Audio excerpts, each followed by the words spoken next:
เกิดของทางผู้นำมีประเพณีเลิศล้าที่ซึมซับไปด้วยน้ำใจพาทาอิงหักมนต์ค้างเป็นศูนย์รวมใจธาตุโพนดวงสมเลื่อมใสกราบไหว้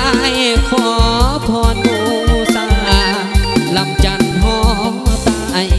ภาษาที่ที่คนศรัทธาดอนแดงเป็นแหล่งป่าฟ้าลำสีจังหวัดปืนบ้านของลาวสวรรค์บ้านเฮาภูมิลำเนาเรียบตาฝั่งของสาวเมืองนำใจปองดอกเฮาพี่น้องช่วยกันสร้างสรรค์น้ำใจไม่ตีโอบเอื้ออารีแขกไปไทยมานับวันเจริญก้าวหน้าสมคำลือสานครไก่ซอ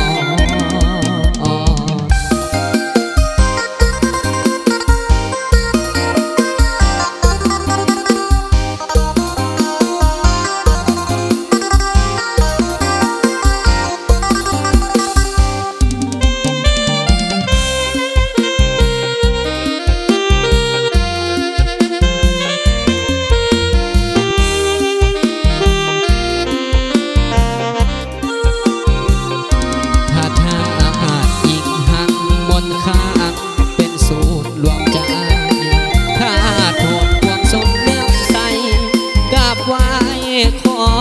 พรบูชาลำจันทร์หอตายภาษาที่ที่คนศรัทธาดอนแดงเป็นแหล่งป่าฟ้าลำสีจังหวัดพื้นบ้านของลาวสวรรค์บ้านเฮาภูมิลำเนาเรียบตามฝั่งของสาวเมืองนำใจปองดอกเฮาพี่น้องช่วยกันสร้างสรรค์น้ำใจไม่ตีโอบเอื้ออารีแขกไปไทยมานับวันเจริญก้าวหน้าสมคำลือสานคร